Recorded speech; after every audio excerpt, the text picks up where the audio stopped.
नमस्कार, शाम के 6 बज गए हैं। वक्त हो चुका है लोकतंत्र का। टाइम्स नाउ ऑफ भारत के साथ इस वक्त आप हैं। मेरा नाम है अंकित त्यागी। श्रीलंका की जो हालत है उसको सारी दुनिया देख रही है। कुछ अचरज में कुछ लोग पहले कह रहे हैं हमने बताया था ऐसा होगा, फिर भी लोग नहीं माने।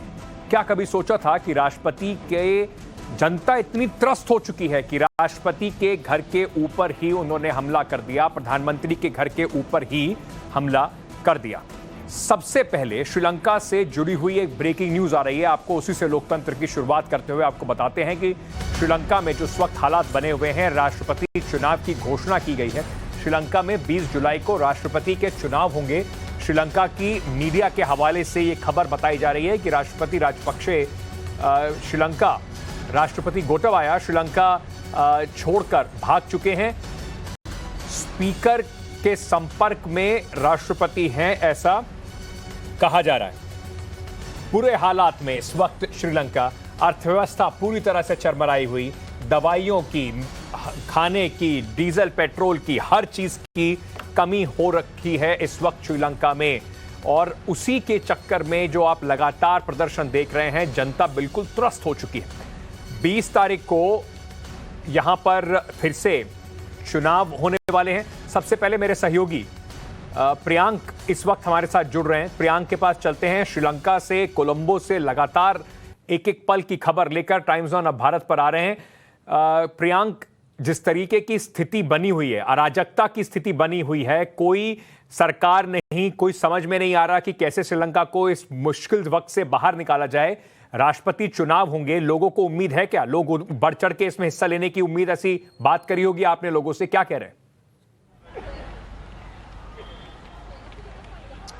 जी बिल्कुल अंकित, और जो प्रदर्शनकारी है उन्होंने एक फैक्ट फाइंडिंग टीम भी बनाई थी और उसके हिसाब से उन्होंने एक लिस्ट ऑफ डिमांड भी जो यहाँ के पार्लियामेंट है उसको भी सौंपा है। लेकिन उस बीच जो ये बड़ी खबरदारी है उसकी डिटेल में अगर हम आपको बताएं, अपने दर्शकों को बताएं, तो जो यहाँ के राष्ट्रपति के चुनाव का जो अधिनियम है, सेक्शन 40 ऑफ 1981 एक्ट, उसके तहत किसी भी राष्ट्रपति को अगर वो अपने कार्यकाल से पहले इस्तीफा दे देते हैं तो इस्तीफा देने के 3 दिन के भीतर ही उनको स्पीकर को बताना पड़ता है। और उसकी शुरुआत हो चुकी है क्योंकि स्पीकर भी अभी लूप में है गोटाबाया राजपक्षा के कि आने वाले दिनों में क्या होने वाला है। उसी के आंकलन को लेकर के स्पीकर के कहना है कि अब आने वाले दिनों में हो सकता है 20 तारीख तक गोटाबाया के इस्तीफे के बाद से यहाँ पे चुनाव हो। लेकिन साथ ही मैं आपको तस्वीरें भी दिखाऊंगा जब तक हम अपने दर्शकों को जानकारी दे दें। अब ये जो जानकारी निकल के आ रही है अंकित, उसके मुताबिक आगामी 20 तारीख को हो सकता है कि यहाँ पे राष्ट्रपति चुनाव हो। उससे पहले लोगों की जो बढ़ चढ़ के जो संख्या है, आप देख सकते हैं यहाँ पे बिल्कुल मेले ऐसा माहौल है।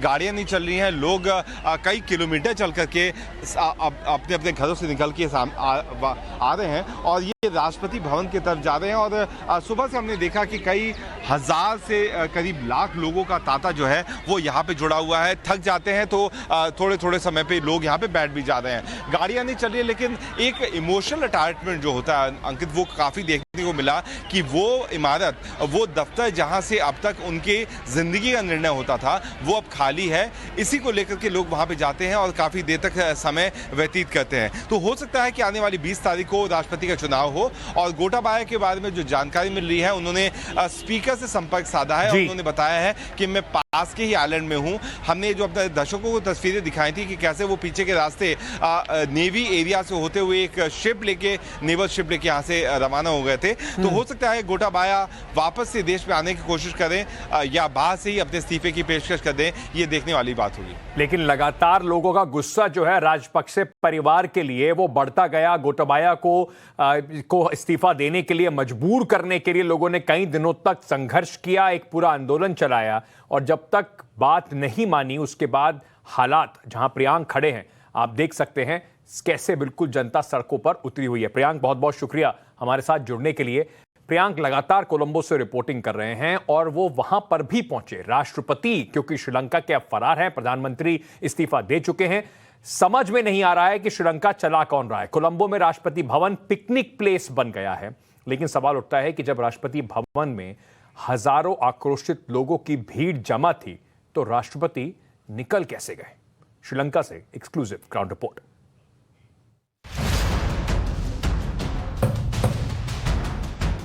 राष्ट्र राष्ट्रपति भवन में जनता, कहां भागे राष्ट्रपति। ये अलमारी नहीं बल्कि एक खुफिया रास्ता है जो आगे की ओर जाता है। राष्ट्रपति भवन की गुप्त सुरंग से भागे गोटाबाया। इस लॉकर, इस तहखाने के अंदर क्या है किसी को भी अब तक नहीं पता।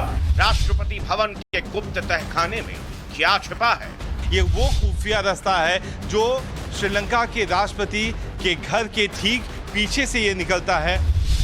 राष्ट्रपति भवन में गोटाबाया के कितने राज।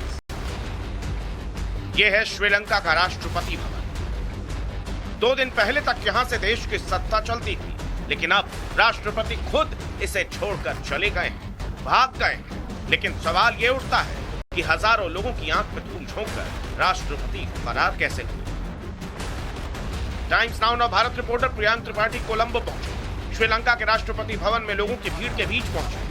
अंदर क्या चल रहा है यह आपको टाइम्स नाउ भारत लगातार दिखा रहा है, लेकिन पहली बार आपको वो खुफिया रास्ता दिखाते हैं जहां से राष्ट्रपति गोटाबाया राजपक्षे फरार हुए हैं। गोटाबाया अपने प्रधानमंत्री आवास से किस तरीके से यहां से भागे, यह हर किसी के लिए बड़ा सवाल था, जिसका जवाब इस अलमारी के पीछे आपको नजर आएगा। यह अलमारी नहीं बल्कि एक खुफिया रास्ता है जो आगे की ओर जाता है। हम जैसे जैसे आगे बढ़ेंगे ये रास्ता साफ तौर से दिखाता है कि इसको किस तरीके से बनाया गया था। ये एक सुरंग की तरह है जो नीचे जा रही है सुरंग, और रोशनी अगर और लाइट हम यहाँ पे डालेंगे तो हमें पता चलेगा कि किस तरीके से इस रास्ते को बनाया गया था। ये खुफिया रास्ता और भी नीचे की ओर जाता है जो पार्किंग एरिया की तरफ बढ़ करके एक और सीक्रेट कक्ष के ओर आ जाता है। और यहाँ पे आप देखेंगे यहाँ पे ये एक फायर एक्सटिंग्विशर के साथ साथ बोर्ड लगा हुआ है ताकि एक सिक्योरिटी सेटअप यहाँ पे बनाया जा सके। अलमारी का दरवाजे के पीछे एक मंजिल नीचे कमरा, जिसे देखकर अंदाजा लगाया जा सकता है कि इस कमरे में खुफिया मीटिंग हुई है। इतना ही नहीं, इस खुफिया रास्ते से आगे का हिस्सा देखिए। और नीचे यहाँ पे दरवाजा बना हुआ है और ये एक सुरंग की तरफ जाता हुआ नजर आ रहा है। इस जगह पे लोग यहाँ पे जैसे जैसे प्रदर्शनकारी आए वहां पे उन्होंने देखा कि एक सीक्रेट पैसेज है जिसका इस्तेमाल करके एक काफी मजबूत ये जो लॉकर डोर है इसके अंदर बहुत ही महत्वपूर्ण चीजें हो सकती हैं जो यहाँ पे अभी भी छुपी हुई हैं। गोटाबाया राजपक्षे यहाँ से भाग गए हैं और इस लॉकर, इस तहखाने के अंदर क्या है किसी को भी अब तक नहीं पता। ये काफी ज्यादा महत्वपूर्ण है। वहीं दूसरी तरफ अगर हम आपको जाके दिखाएं तो ये एक और सीक्रेट पैसेज है, एक सुरंग के नीचे दूसरी सुरंग और उससे होते हुए आगे का रास्ता। और उससे सबसे बड़ा बात है कि ये आवाज सुन रहे हैं आप, ये वो खुफिया और ये वो मजबूत दरवाजा है जिसके अंदर इस तिजोरी में क्या हुआ है किसी को नहीं पता। टाइम्स ऑफ भारत के दर्शकों के लिए हम एक्सक्लूसिव सुरंग की तस्वीरें लेके आ रहे हैं जो साफ तौर से दिखाता है कि गोटाबाया के कमरे से होता हुआ इस सुरंग केवल यही नहीं आया बल्कि इस तिजोरी, इस दरवाजे के पास आके रुक गया है। इस दरवाजे के पीछे क्या है, इस रात से पर्दा टूट पाएगा जब इसका ताला खुलेगा। हालांकि खुफिया रास्ते से बाहर निकलने के बाद गोटाबाया किस गेट को पार करते हुए फरार हुए, अब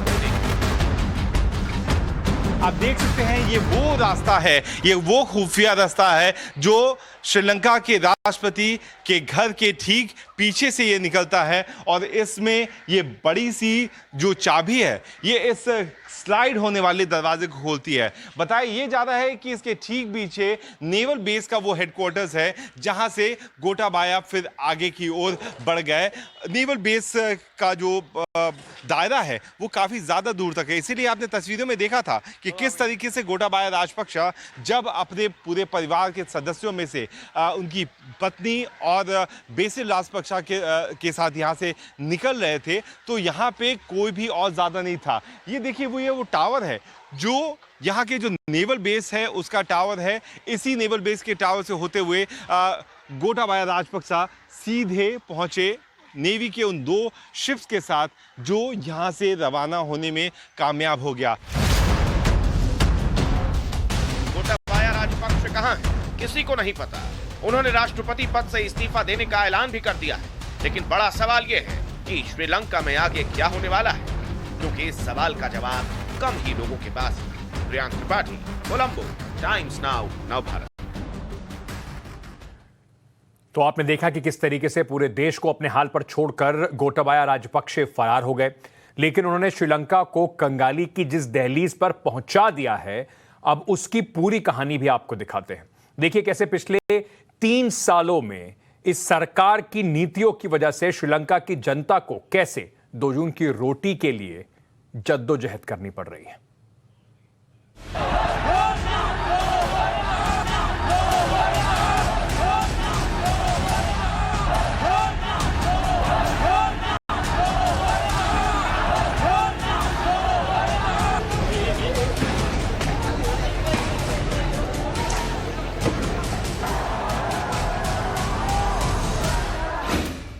जिस देश की जनता को 2 वक्त की रोटी के लिए सड़क पर उतरना पड़ गया, उस देश की दुर्दशा कैसी है ये शब्दों में बयान नहीं किया जा सकता। जिस देश की जनता को बगावत पर उतरना पड़ा, वहां की जनता किस हद तक त्रस्त है, इसका अंदाजा तक नहीं लगाया जा सकता।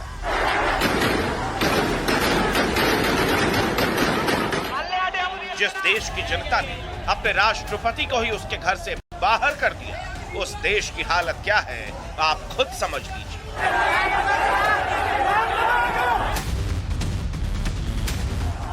ये भीड़, ये उन्माद सच्चाई है एक मुल्क की जो कभी समृद्ध हुआ करता था, जिसके विकास का ग्राफ ऊपर की ओर भागता था, लेकिन बीते 3 सालों में श्रीलंका कंगाल हो गया है। इसके पीछे की वजह क्या है, श्रीलंका को किसने बर्बाद किया, वो जानने से पहले ये देखिए कि श्रीलंका की मौजूदा हालत क्या है। सरकार पर $51 बिलियन का बकाया है। इसकी मुद्रा में 80% की गिरावट आई है। खाद्य पदार्थों की कीमतों में 57% की बढ़ोतरी हुई है। देश में पेट्रोल डीजल की किल्लत है।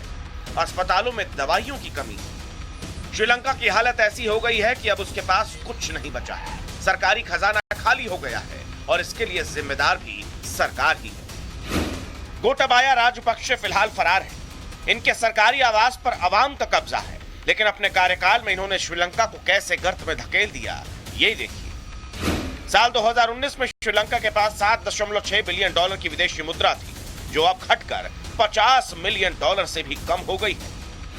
श्रीलंका में आई इस आर्थिक तंगी के जिम्मेदार सबसे ज्यादा गोटाबाया राजपक्षे और उनके भाई महिंदा राजपक्षे को माना जाता है, जो यहाँ के पूर्व राष्ट्रपति भी थे।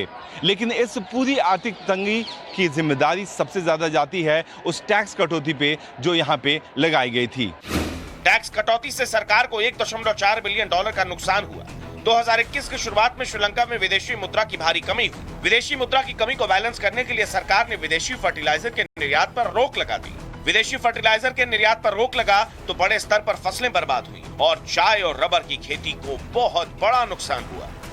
श्रीलंका को दुनिया का सबसे बिजी शॉपिंग लेन कहा जाता था। चाय और रबर के एक्सपोर्ट के अलावा श्रीलंका को पर्यटन से काफी फायदा होता था, लेकिन सरकार का यह इनकम सोर्स भी बंद हो गया। श्रीलंका को सबसे ज्यादा आर्थिक तंगी यहाँ पे हुए चीजों के कारण हुई है। साल 2019 में जिस तरीके से यहाँ पे आतंकी हमलों में कई लोगों की जान गई, उसके बाद कोरोना महामारी ने भी पर्यटन उद्योग को काफी ज्यादा नुकसान पहुंचाया। इस बीच श्रीलंका में तकरीबन 51 अरब करोड़ का अब तक कर्ज हो चुका है। इस महामारी के बीच में यहाँ के प्रदर्शनकारियों के लिए भी एक बड़ी चुनौती आ जाती है कि कैसे वो इन चीजों को सुधार करके देश को आगे की ओर लेके जाएंगे।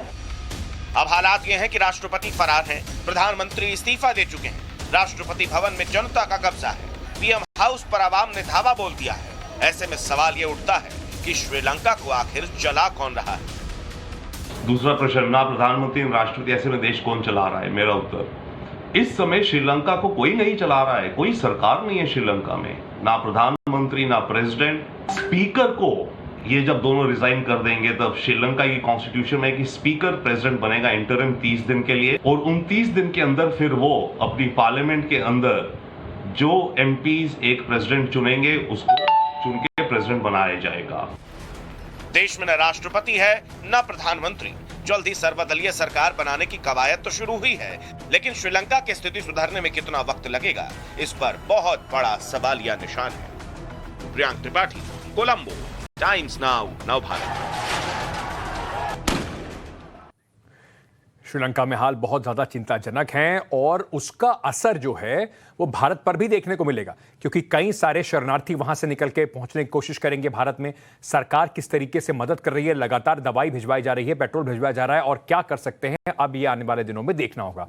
चलिए वापस भारत आते हैं और इस वक्त की एक बड़ी ब्रेकिंग न्यूज आपको बता देते हैं। एनडीए की राष्ट्रपति कैंडिडेट के समर्थन में शिवसेना सांसदों ने उद्धव ठाकरे के साथ जो बैठक थी वो अभी जारी है। सूत्र बता रहे हैं कि शिवसेना के 19 लोकसभा सांसदों में से 12 वहां पहुंचे हैं, 7 सांसद मीटिंग में नहीं आए। इसके और भी कई मायने लगाए जा सकते हैं शिवसेना की जो अभी की हालत है उसको देखते हुए, और साथ ही साथ 2 राज्यसभा सांसद भी पहुंचे हैं। कुल मिलाकर 13 सांसदों ने द्रौपदी मुर्मू का समर्थन किया है, जबकि संजय राउत ने यशवंत सिन्हा का समर्थन किया है। तो शिवसेना के जो अभी के हालात हैं उसमें ये लेकर ये मीटिंग भी बहुत अहम हो जाती है। मेरी सहयोगी शिवानी इस वक्त हमारे साथ जुड़ रही है।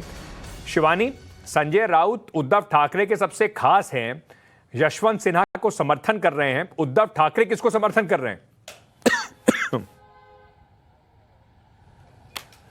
देखिए, फिलहाल यहाँ पर जो आज की स्थिति थी वो साफ बताती है कि उद्धव ठाकरे ने ये कह दिया है कि नामों के चयन को लेकर वो अपने फैसले को 2 दिन बाद सुनाएंगे। यानी अभी भी कहीं ना कहीं जहाँ एक तरफ पूरी पार्टी विरोधास्पद दिख रही है संजय राउत के इस वोटिंग को लेकर, तो वहीं अभी भी उद्धव ठाकरे कंफ्यूज हैं कि वो 13 लोगों की बात को माने या इकलौते संजय राउत की बात को माने। इसीलिए उन्होंने 2 दिन का और वक्त लिया है और सांसदों से कहा कि राष्ट्रपति चुनाव को लेकर जो नामों का चयन करना है, जिसे हम समर्थन देंगे, उसको लेकर वो ऑफिशियल अनाउंसमेंट 2 दिन बाद करेंगे। हालांकि यहाँ पर जिस तरह से अंकित आप जिक्र कर रहे थे लोगों के एब्सेंट होने का, तो वो बहुत सही बात है कि यहाँ पर 2 अहम नाम थे। वो एक श्रीकांत शिंदे का नाम है जो कि एकनाथ शिंदे के बेटे हैं, दूसरा भावना गवली है जो कि एकनाथ शिंदे के कैडर में है। ये दोनों की ही नाम मौजूदगी आंकड़ों को ऑलरेडी कम करती हुई नजर आती है। इसके अलावा 5 अन्य लोग जो थे वो एब्सेंट नजर आए, जिसमें आपको साफ बता दें कि 19 में से 7 आपके ऑलरेडी एब्सेंट हो जाते हैं, और जो लोकसभा के एमपीज हैं उसमें से भी महज 12 लोग ही प्रेजेंट होते हैं।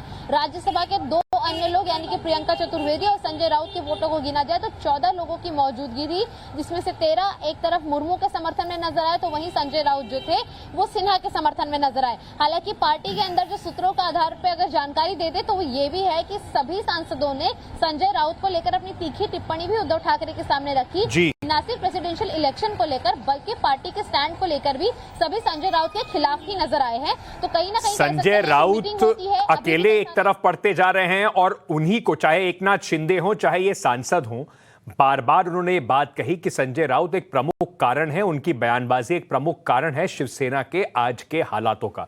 बहुत बहुत शुक्रिया शिवानी हमारे साथ जुड़ने के लिए और सारी जानकारी हमारे साथ साझा करने के लिए। आगे बढ़ते हैं और बात करते हैं उन नेताओं की जो नफरत का बीज बोने में कोई कोर कसर नहीं छोड़ रहे। इन दिनों जुबानी कटार चलाने वाले नेताओं की संख्या जो है वो लगातार बढ़ती जा रही है। उत्तर प्रदेश के एक बीजेपी के विधायक के सिर पर सत्ता का नशा ऐसा चढ़ा हुआ है कि उन्होंने लोगों से खुल्लम खुल्ला कानून को अपने हाथ में लेने की तकरीर कर दी है। विधायक जी बगैर किसी डर के लोगों से कह रहे हैं, दुकानों में बंदूक रखो, पुलिस पे भरोसा मत करो। सवाल यह है कि ऐसी भाषा एक विधायक की कैसे हो सकती है। वहीं मध्य प्रदेश में मेयर पद का एक कैंडिडेट है बीजेपी का, जो कहता है कि दूसरी पार्टी कांग्रेस के पार्टी वाले जिसके घर में कांग्रेस का झंडा लगा हुआ हो उसको हम कुछ भी समर्थन नहीं देंगे, उसके लिए सरकार की कोई सहूलतें नहीं दी जाएंगी। यह है सबका साथ सबका विकास का मंत्र, शायद भूल गए। मुझे मैंने कर रखा बोलने को जब वो समाज जुड़ रहा है, मैं दुकानदारों से भी आह्वान करना चाहता हूँ, क्या तब पेपर पर छाप दे, टीवी पर दिखा दिया करके कोई फर्क नहीं पड़ता। हिंदू हो जाओ, हिंदू देशभक्त बन जाओ, देवी देवताओं के खिलाफ कितना बोल लो वो अधिकार है। अगर कोई दूसरा आदमी कुछ कह दे तो गर्दन निकट जा। मुझे मैंने कर रखा बोलने। सत्ता का नशा दुनिया के किसी भी नशे से ज्यादा खतरनाक होता है, और वो नशा जब सिर पर सवार हो जाए तो क्या कानून, क्या प्रशासन, क्या पुलिस और क्या संविधान। पहले इनका परिचय जानिए, फिर इनके जहरीले बोल और नफरती सोच से आपको एक एक करके तारुफ करवाते हैं। ये है उत्तर प्रदेश के मुजफ्फरनगर से बीजेपी के विधायक विक्रम सैनी।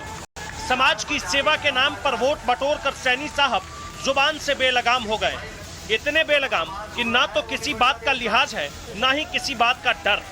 विक्रम सैनी आजकल कानून को जेब में रख कर चल रहे हैं। जिस मसले पर समाज के बट जाने का सबसे ज्यादा खतरा है, उसी मुद्दे की आग को जहरीली जुबान से विक्रम सैनी और तेजी से बढ़ाना चाह रहे हैं। मैं दुकानदारों से भी आह्वान करना चाहता हूँ, चाहे तब पेपर पर छाप दो, चाहे टीवी पर दिखा दियो, घर पे कोई फर्क नहीं पड़ता। 5 साल तक मुझे कोई हटा नहीं सकता, आगे मेरी कोई इच्छा नहीं।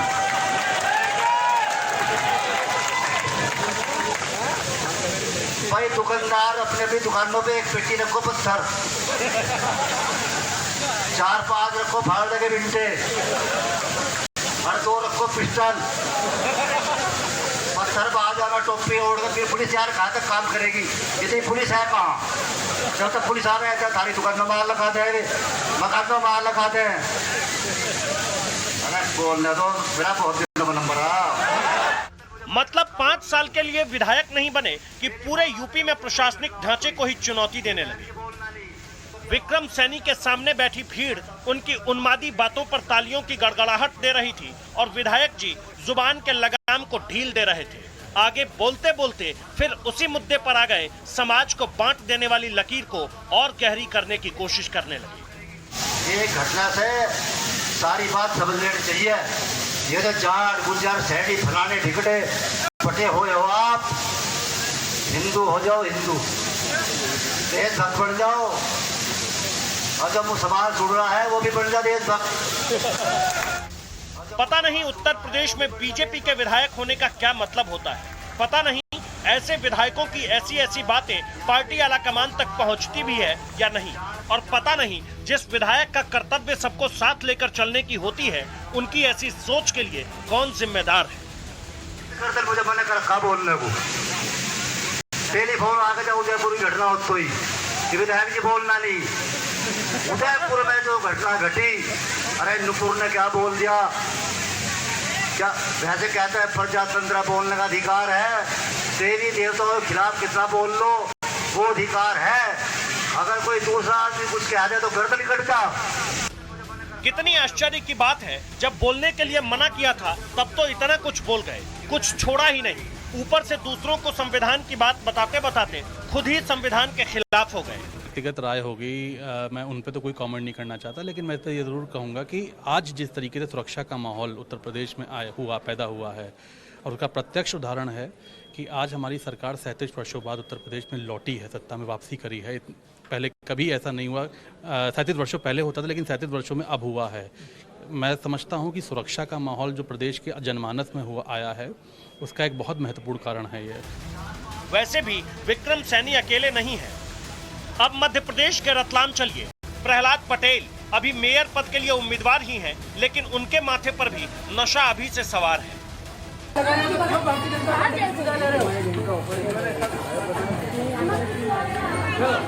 ये जितने भी घर पे झंडे लग रहे हैं कांग्रेस के, पार्षद जी आपको कह रहा हूँ मैं, सबके फोटो खींचो, सारी सुविधा रन करो।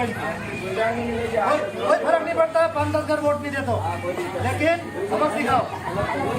दरअसल रतलाम में निकाय चुनाव होने हैं। इसी सिलसिले में सीएम शिवराज खुद रोड शो करने रतलाम आए थे। सीएम साहब रोड शो करके चले गए। उसके बाद मेयर उम्मीदवार जनसंपर्क के दौरान एक मोहल्ले में कुछ वोटरों के घर कांग्रेस का झंडा देखकर भड़क गए। बाद में सफाई देने सामने आए तो ऐसी सफाई दी कि सुनकर आपको भी हंसी आ जाएगी। मैं शिवनगर गया था, वहाँ मुझे पता लगा कि प्रधानमंत्री आवास योजना का जिस हितग्राही ने लाभ लिया है, वो कांग्रेस का झंडा लगाकर लोगों को बरगला रहा है कि मुझे ये जो योजना मिली है ये कांग्रेस ने दी है। जब मैंने उससे बात की और मैंने उसको समझाने की कोशिश की कि भैया तुमने कांग्रेस का झंडा क्यों लगा रखा है, जब आपको लाभ भारतीय जनता पार्टी ने दिया है तो आपको भारतीय जनता पार्टी का झंडा लगाना चाहिए। और आगे की कुछ ऐसी बातें नहीं हुई है, मैंने उसको समझाने की कोशिश की है। बाकी आगे जो भी एडिट किया गया है वो मुझे नहीं पता। वो विक्रम सैनी हो या फिर प्रहलाद पटेल, दोनों की सोच में ज्यादा फर्क नहीं है और समानता ये कि दोनों के माथे पर सत्ता का नशा एक बराबर चढ़ा हुआ है। ऐसे नेताओं और पार्टियों को ये नहीं भूलना चाहिए कि वोटरों से मिली वोट के दम पर ऐसे शब्दों का इस्तेमाल कभी अच्छा नहीं होता, क्योंकि बेमतलब वाली बातों पर जिस हाथ से तालियां बजती है उसी हाथ से कई बार वोट नहीं मिलते। Bureau report, times Now, Navbharat. अब इस नफरत के यज्ञ में कम से कम हम आपको सिर्फ सचेत करना चाहते थे, आहुति नहीं देंगे, इसीलिए एक दूसरी खबर आपके लिए लेकर आया हूँ। जिन लोगों ने शादी करी है वो भी इस खबर को देखकर शायद अपनी स्थिति पे सोचेंगे, और जिन्होंने नहीं करी है वो एक बार दोबारा सोचने का मौका ज़रूर मिलेगा। शादी के साथ वचन तो सब लेते हैं, लेकिन सोशल मीडिया पर एक ऐसी शादी वायरल हो रही है जहां 7 वचन के साथ साथ 8 कस्में खाई गई हैं। एक पूरा कॉन्ट्रैक्ट बनाया गया है। ये कॉन्ट्रैक्ट है क्या? जब ये लिखा जा रहा था तो मैं हंसते हंसते लोटपोट हो गया। आप भी इसको देख लीजिए जरा। मिंटू ने शांति के साथ 7 फेरे लिए, लेकिन 7 वचनों के साथ साथ 8 वचन और लिए गए। ये शादी इतनी अनोखी रही कि सोशल मीडिया पर 7 फेरों के अलावा जो 8 वचन दिए गए हैं वो धूम मचा रहे हैं।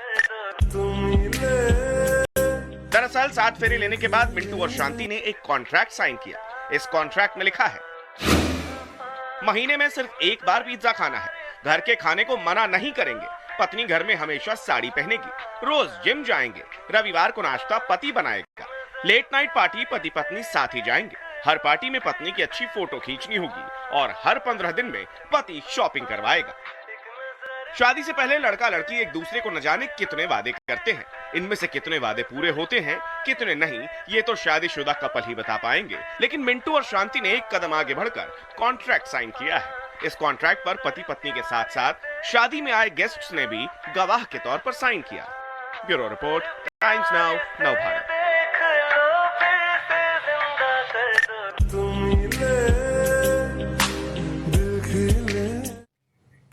अब बताइए, पिज्जा और फोटो खींचना भी कॉन्ट्रैक्ट में आ गया है। वैसे ये कई बार असली में भी होता है। जिन्होंने ये स्टोरी खबर लिखी है, मेरे सहयोगी वैभव, उनको भी फोटो खींचने की बड़ी परेशानी आजकल सामना करनी पड़ रही है। आगे बढ़ते हैं, वक्त हो गया है हमारी स्पेशल रिपोर्ट का, जिसमें आज आपको दिखाएंगे अजमेर में अमन की खिदमत करने वालों का नफरती कारोबार। हालांकि ऐसे लोग सिर्फ मुट्ठी भर जरूर हैं, लेकिन सवाल उठता है कि उन चंद लोगों के सिर पर कट्टरता की सनक क्यों सवार है। हमारी स्पेशल रिपोर्ट। टाइम्स नाउ नव भारत के लिए संविधान सर्वोपरि है। हमारे लिए इंसान और मजहब बराबर है। संविधान की प्रस्तावना के मुताबिक हम उपासना की स्वतंत्रता में अटूट विश्वास रखते हैं। हमारे कार्यक्रम में व्यक्तियों के व्यक्त विचार निजी हैं। मेहमानों की राय चैनल या ब्रॉडकास्टर के विचारों की नुमाइंदगी नहीं करती है।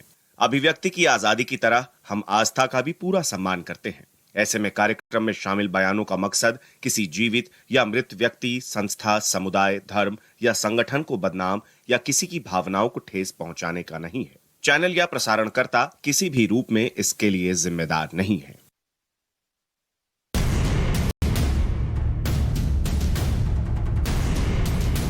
मोहब्बत की जमीन से सिर काटने का पैगाम क्यों?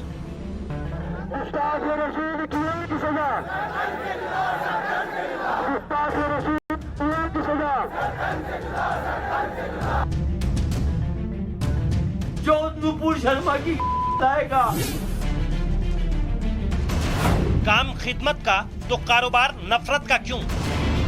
नवाज के नाम पे ही हमसे कमाते हैं और नुपुर शर्मा जैसी औरत का साथ दे रहे हैं। हम हजरात से गुजारिश है कि अपने KGN ग्रुप के जरिए से इस बात को तमाम ज़ायरीन और तमाम गरीब नवाज के आशिकों से पूछा दो कि इन लोगों को तरसा दो।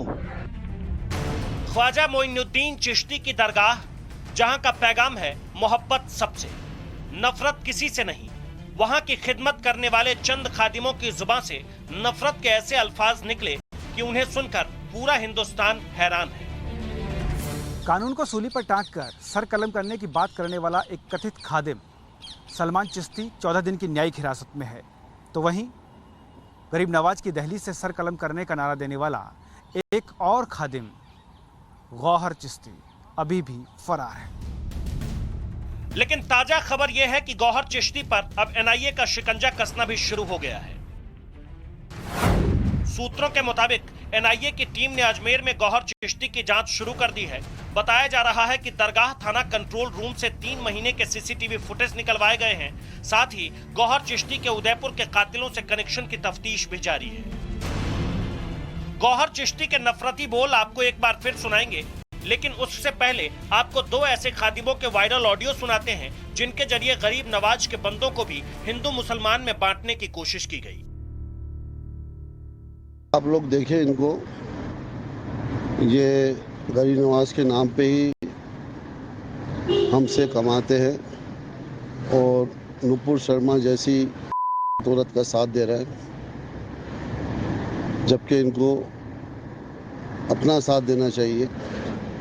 तो ये अपना जो दिखा रहे हैं, तो इनका एक ही तरीका है कि जो भी हम लोग हैं, नला बाज़ार, दरगाह बाज़ार, जो भी मार्केट है, यहाँ से कुछ भी खरीदो फरोख्त ना करें और अपने ज़ायरीन को, अपने रिश्तेदारों को भी ये ताकीद करें। बताया जा रहा है कि पंचतन नाम के व्हाट्सएप ग्रुप का एडमिन और खादिम फजले अहमद 25 जून को नुपुर शर्मा के समर्थन में हिंदू संगठनों की रैली से इस कदर खफा हुआ कि उसने हिंदू दुकानदारों के बॉयकॉट का फतवा जारी कर दिया। अमन की जमीन अजमेर शरीफ के एक और खादिम सैयद कबीर नियाजी का ऑडियो भी आपको सुनाते हैं, जो व्हाट्सएप ग्रुप केजीएन के जरिए जायरीनों से हिंदू दुकानदारों को कमाई के लिए तरसाने की अपील कर रहा है। अजमेर शरीफ में हिंदुओं ने, दरगाह बाज़ार और नला बाज़ार के हिंदुओं ने नुपुर शर्मा के समर्थन में जुलूस निकाला है और 12 बजे तक दुकानें बंद रखी हैं सुबह से। तो आप तमाम हजरात से गुजारिश है कि अपने केजीएन ग्रुप के ज़रिए से इस बात को तमाम ज़ायरीन और तमाम गरीब नवाज के आशिकों से पूछा दो कि इन लोगों को तरसा दो, ना तो दरगाह बाज़ार से कोई शॉपिंग करे, ना कोई नला बाज़ार से शॉपिंग करे। अजमेर में वायरल हो रहे इन दोनों ऑडियो की हमने पड़ताल की, दोनों पक्षों से बात की, तो क्या सामने आया? सबसे पहले हिंदू दुकानदारों की बात सुनिए। क्या नाम आपका? कहाँ के हैं आप? ईद के टाइम तो बड़ा माहौल ज़बरदस्त रहता है, इस बार तो कम है। हाँ, अभी पब्लिक बाहर मेहमान नहीं आ रहे हैं। नहीं आ रहे हैं मेहमान है ही नहीं।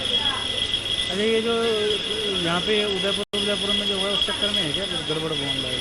ये तो चाहूँगा मेहमान तो आई नहीं है, मेहमान ग्राहक बिल्कुल है नहीं, ग्राहक ही नहीं है। बिल्कुल जाएगी। वायर किया था, उसमें लिखा है हिंदुओं की दुकानों से सामान मत लो और ये मत लो। हाँ, इस तरह का आया था। उससे भी मार्केट में भी फर्क पड़ रहा है। आपको नहीं है, लेकिन लोगों को, जायरीन को फर्क पड़ता ही है। नहीं, कुछ देखो 2-4 दिन जायरीन सब समझते, आजकल जायरीन से ज़्यादा होता है।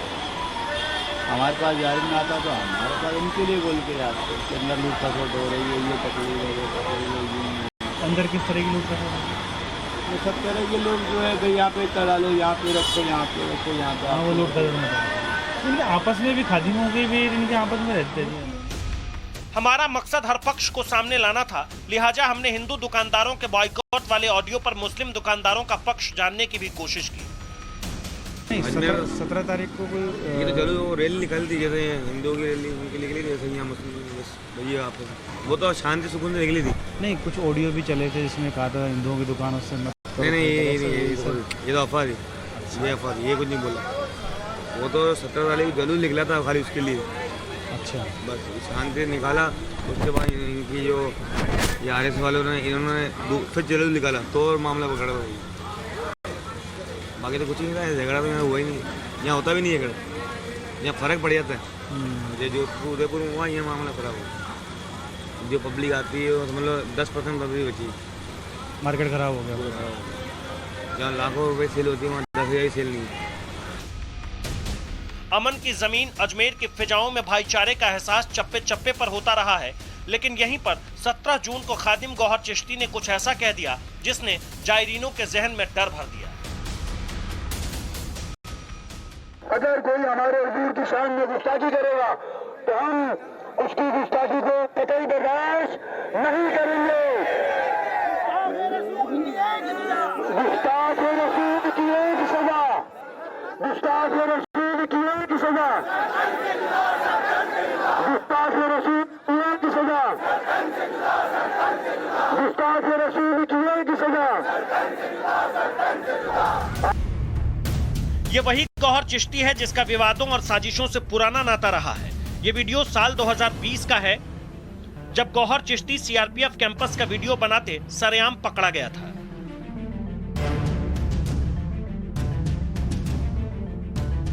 बताया जाता है कि काफी देर तक गौहर चिश्ती सीआरपीएफ कैंपस का वीडियो बनाता रहा और जब लोगों की हलचल बढ़ी तो वो ऑटो में सवार होकर फरार हो गया।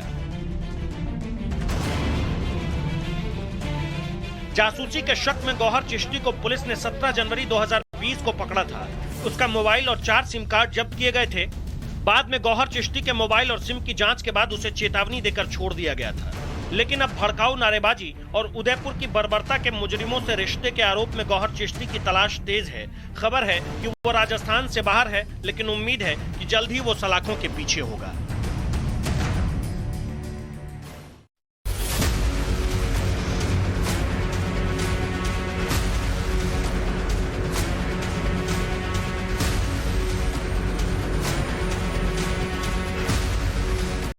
भड़काऊ तकरीर देने में गौहर चिश्ती के रिश्ते में चाचा सरवर चिश्ती भी कम नहीं है। अजमेर से हिंदुस्तान हिला देने वाली उनकी धमकी भी देश के हर मोबाइल फोन तक पहुंच चुकी है। इस वक्त जो मुल्क में हालात हैं, नामूस रसूल सल्लल्लाहु अलैहि वसल्लम की शान में गुस्ताखी हो रही है, हुजूर गरीबनाथ की शान में गुस्ताखी हो रही है, ये हम कभी कबूल नहीं करेंगे। और ऐसा आंदोलन करेंगे कि पूरा हिंदुस्तान हिल जाएगा। पुलिस को सरवर चिश्ती के खिलाफ शिकायत का इंतजार है, लेकिन अजमेर पुलिस के मुताबिक चाचा भतीजे का पीएफआई कनेक्शन भी सामने आया है। वो कोई स्टेटमेंट मैंने थोड़ी देर पहले सुना, किसी ने बताया, बट वो आई थिंक कुछ वर्ड ही सिर्फ पिक करके देखे जा रहे हैं। उसका पूरा कॉन्टेक्स्ट और पूरा वीडियो का एनालिसिस हम कर रहे हैं। अगर कुछ ऐसा रहेगा जो कंट्रोवर्शियल है या फिर उसके ऊपर कार्रवाई की जाएगी। सर आखिरी सवाल, गौहर चिश्ती, सरवर चिश्ती, पीएफआई से भी उनके काफ़ी अच्छे ताल्लुकात रहे हैं, क्योंकि उनके कई कार्यक्रमों में वो देखे भी गए हैं। इस एंगल पे भी जांच होगी? डेफिनेटली इस पे सेंट्रल एजेंसीज, स्टेट एजेंसीज काम कर रही हैं। कुछ भी जो क्रेडिबल आएगा वो आपसे शेयर किया जाएगा। ऐसा नहीं है कि सरवर चिश्ती की जुबान से पहली बार भड़काऊ बातें निकली है। इससे पहले भी वो इस तरह की तकरीरें करते रहे हैं। यकीन ना हो तो इन पुराने बयानों को ही सुन लीजिए। जब शहरों के नाम बदले जा रहे थे, जब रेलवे स्टेशन के नाम बदले जा रहे थे, मुगल सराय हटाया गया। अबे तो क्या रबर से हमारी हिस्ट्री बदल दोगे कि हमने 600 साल हुकूमत की है? इरेजर से आप बता दोगे? कैसे बिता दोगे? इस मुल्क के हुक्मरान थे, हम मखलूक नहीं है, हम सब्जेक्ट्स नहीं थे, हम रूलर्स थे। हमको सिर्फ सिक्योरिटी तक महदूद मत रख दो, हमारे में ये अरमान पैदा मत कर दो कि फिर से हमें हुकूमत करनी है। बात करने से चूकना नहीं चाहिए। अगर बात करने से चूकते हो तो कलमा पढ़ने में बड़ी देरी कर दी है तुमने। इन्हीं सरवर चिश्ती की पाकिस्तानी नेताओं और मौलानाओं से रिश्ते की तस्दीक करती आई कई तस्वीरें सामने आ चुकी हैं।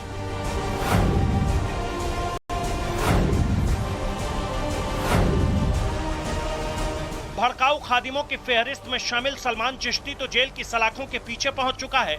जिस गलाकाट बयान के लिए उसे गिरफ्तार किया गया, आपको वो भी एक बार फिर सुनाते हैं। ये सीधा ठोक के कहता हूँ, जो नुपुर शर्मा की आएगा, who will ever like give me that, मैं अपना उसे ये घर दे दूंगा, पूरा रास्ते में निकल जाऊंगा, ये वादा करता है सलमान। अजमेर में नफरत और कट्टरता से भरी ऐसी बयानबाजियों का असर ये हुआ, कारोबार चौपट होने की कगार पर है। यहाँ जो बयानबाजी हुई है, इसमें सांप्रदायिक सौहार्द भी बिगड़ने की कोशिश थी, लेकिन यहाँ की पब्लिक ज़्यादा समझदार है, जो सांप्रदायिक बना हुआ है। लेकिन जो न्यूज़ चैनलों पे दिखाया गया है, उससे सांप्रदायिक सौहार्द तो बना ही है, लेकिन आने वाले जायरीन को डर बैठा हुआ है। वो जायरीन आ नहीं पा रहे हैं। कोई भी यहाँ हिंदू, मुसलमान, यहाँ सब तरह के लोग आते हैं, वो यहाँ डर के मारे आ नहीं रहे हैं। उससे क्या कि मार्केट में मंदी है। व्यापार तो रह गया 5 पैसा, कोई जायरीन है नहीं, बाजार में कोई मेहमान है नहीं, सब होटलें खाली है, सब दुकानदार खाली बैठे हैं, उनका कोई व्यापार नहीं है।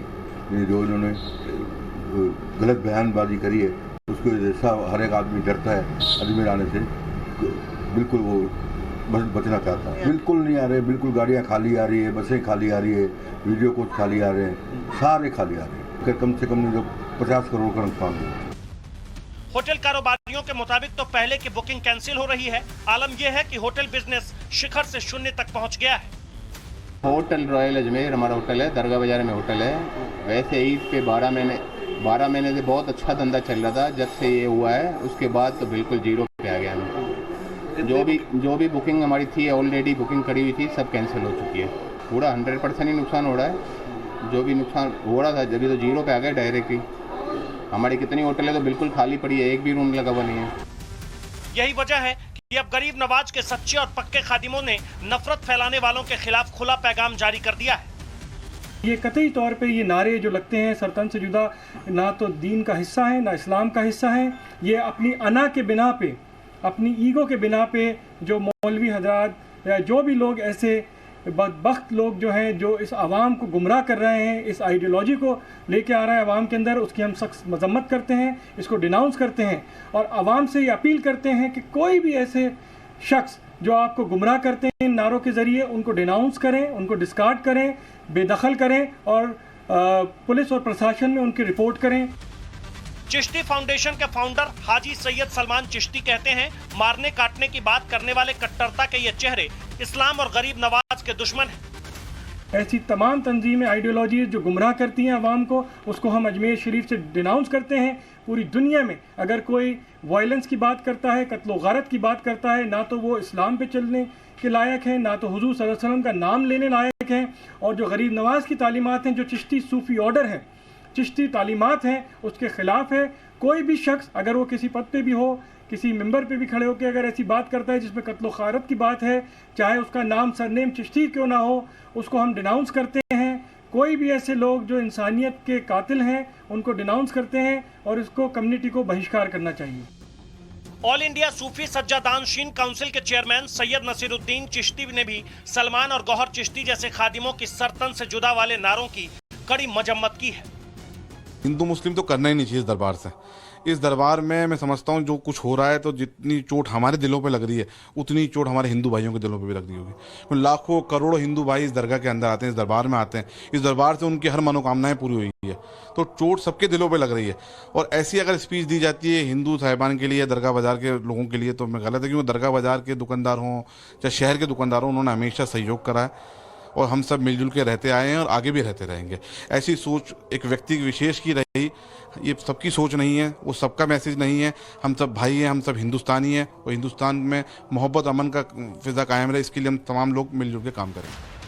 सूफी संत ख्वाजा मोइनुद्दीन चिश्ती की जिंदगी मोहब्बत और भाईचारे की मिसाल थी। यही वजह है कि उनकी मजार पर जितने मुसलमान आते हैं उससे कहीं ज्यादा हिंदू भी यहाँ मत्था टेकने आते हैं। ख्वाजा मोइनुद्दीन चिश्ती का जन्म ईरान में हुआ। उन्होंने ताउम्र अमन, चैन और भाईचारे की सीख दी। वो 1190 में भारत आए, 1236 में उनका निधन हुआ। ख्वाजा साहब की दरगाह का इतिहास सैकड़ों साल पुराना है। इस दरगाह में मुगल बादशाह अकबर की भी गहरी आस्था थी। दरगाह की खिदमत करने वालों को खादिम कहते हैं। खादिम जायरीनों को दर्शन कराने का काम करते हैं। दरगाह के खादिमों की संख्या करीब 3500 से 4000 तक है। खादिमों के दो प्रमुख वर्ग हैं, सैयद जादगान और शेख जादगान। सैयद जादगान की संख्या 80% है, जबकि शेख जादगान की संख्या 20%। दरगाह के दीवान का पद ख्वाजा साहब के वंशजों को मिलता है। अजमेर शरीफ के दीवान और खादिमों का आपसी विवाद पहले भी सुर्खियों में रहा, लेकिन इन दिनों कुछ खादिमों की कट्टर जुबान ने अमन की इस इबादतगाह की पहचान पर धब्बा लगाने की हिमाकत की है। लेकिन कुछ मुट्ठी भर खादिमों की कट्टरता से अजमेर शरीफ कतई बदनाम नहीं हो सकता, क्योंकि यहाँ पर भाईचारा यहाँ की आबो हवा में इस कदर घुल गया है कि कोई चाहकर भी उसे जुदा नहीं कर सकता। कैमरामैन दिनेश शर्मा के साथ भंवर पुष्पेंद्र, टाइम्स नाउ भारत, अजमेर।